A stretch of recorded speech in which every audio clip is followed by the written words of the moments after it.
The year was 1546. In the dungeons of the Tower of London, a 25-year-old woman remained chained in a damp cell. Her body was broken by torture, yet her spirit remained unshakable. Anne Askew had become the first woman in English history to be tortured on the infamous rack, a cruel punishment usually reserved only for the most dangerous male traitors. Her only offense had been questioning the Catholic doctrine of transubstantiation and defending the Protestant reforms that were dividing Tudor England. But for King Henry VIII and his conservative advisors, Anne represented something far more dangerous than common heresy. She was an educated, articulate, and courageous woman who dared to challenge not only religious authority, but also the entire social order that kept women in submissive silence.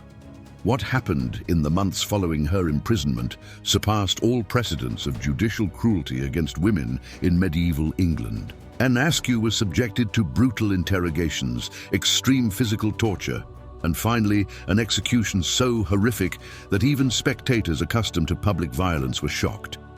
Her death was not merely the end of a life, but a terrible warning about what happened to women who dared to think independently.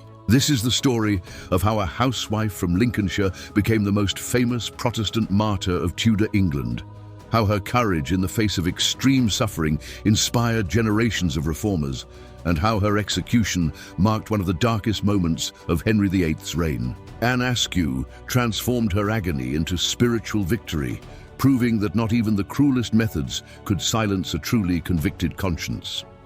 Anne Askew was born in 1521 in Stallingborough, Lincolnshire, the daughter of Sir William Askew, a prosperous and well-connected landowner. The Askew family was traditionally Catholic, but they lived in an era when Henry VIII and S religious reforms were radically transforming England's spiritual landscape. Unlike most women of her social class, Anne received an exceptional education. She learned to read and write fluently, studied Latin, and had access to religious books that were rare in England at the time. Most importantly, she had access to vernacular translations of the Bible that Henry VIII had authorized, allowing her to form her own theological opinions independently of the clergy. From a young age, Anne demonstrated an inclination to question religious doctrines accepted without discussion. She studied the scriptures directly, comparing biblical teachings with Catholic practices, and gradually developed Protestant convictions that would place her in mortal conflict with the authorities.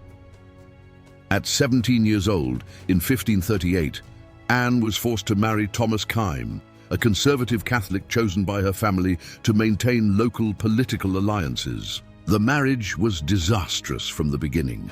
Thomas expected a submissive wife who would accept his religious beliefs, but found instead an intellectually independent woman with her own theological convictions. Anne quickly came into conflict with her husband over religion. She refused to participate in Catholic Mass, openly questioned papal authority, and insisted on reading the Bible in English against Thomas's wishes.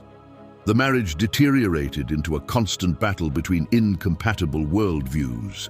The situation worsened when Anne began expressing her religious opinions publicly. She denied transubstantiation, the Catholic belief that bread and wine literally become the body and blood of Christ during Mass.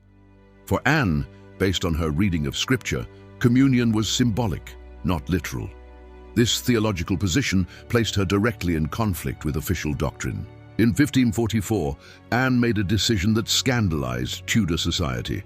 She abandoned her husband and moved to London, claiming that her marriage had been forced and that she could not live with a man who prevented her from worshipping according to her conscience. It was an act of independence almost without precedent for a woman of that era. In London, Anne found a community of Protestant reformers who shared her convictions. She attended sermons by reformist preachers, participated in theological discussions, and began writing about her beliefs. Her education and eloquence made her a respected figure among London Protestants, but Anne's presence in London did not go unnoticed by religious authorities. Bishop Stephen Gardiner, a fervent Catholic and influential advisor to the king, saw reformers like Anne as direct threats to the fragile religious stability Henry VIII was trying to maintain after his break with Rome. The religious situation in England in 1546 was complex and dangerous. Henry VIII had broken with Rome to obtain his divorce from Catherine of Aragon, but had maintained many traditional Catholic practices. Radical Protestants who questioned doctrines like transubstantiation were seen as threats to the order the king wanted to preserve. Anne was first arrested in March 1545, accused of heresy for her opinions on transubstantiation. During her trial, she demonstrated exceptional theological knowledge, quoting scripture extensively to defend her positions. Her interrogators were surprised by her erudition and confidence. She was released for lack of conclusive evidence, perhaps also due to the intervention of sympathizers at court. Her freedom, however, was short-lived. She continued to spread her convictions, gaining followers among educated Londoners and becoming an increasingly visible figure in the reformist movement.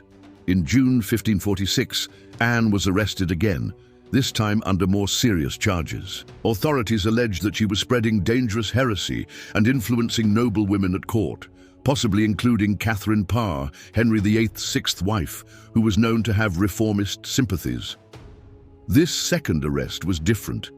Anne was taken directly to the Tower of London, a place reserved for prisoners accused of high treason and serious heresy. Her interrogators were no longer local clergy, but the king's principal advisors, including Stephen Gardiner and Lord Chancellor Thomas Wriothesley.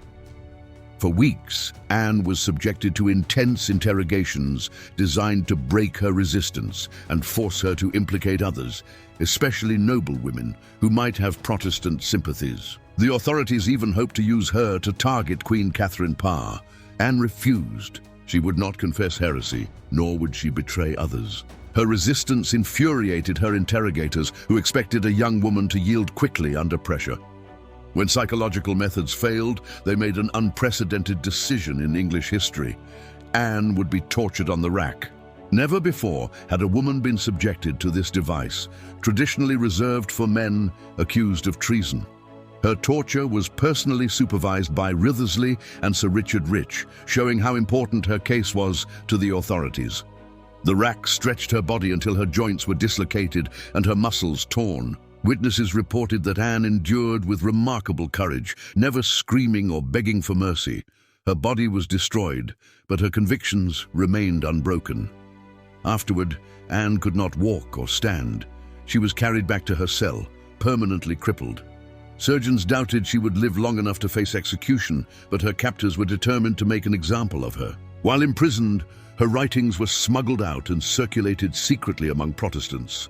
Her prison letters, filled with scripture and unwavering faith, inspired others and cemented her reputation as a martyr even before her death. In July 1546, Anne was formally condemned to death for heresy.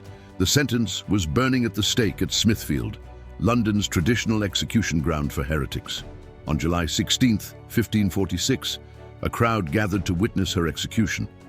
Anne was brought in a chair, unable to walk after her torture. The sight shocked even hardened spectators. Women wept, men crossed themselves, children hid their faces. As the flames consumed her broken body, Anne Askew completed her transformation from Lincolnshire housewife to immortal martyr.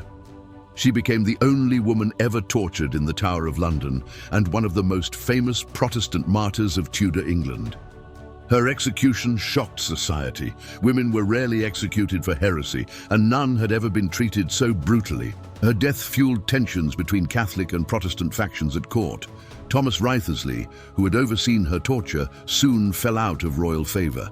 Anne's writings were preserved and republished by reformers.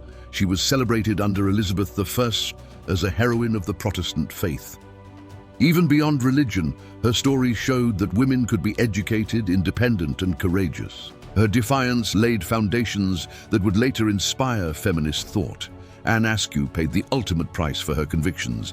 Modern historians recognize her as one of the most remarkable figures of the English Reformation. A woman whose courage and faith could not be broken, even by the rack and the flames. Nearly 480 years later, her story still reminds us of the terrible cost of freedom of conscience and of the individuals who dared to pay it. Thanks for watching till the end. It truly means a lot. If you enjoyed this story, hit subscribe so you never miss the next forgotten chapter of history.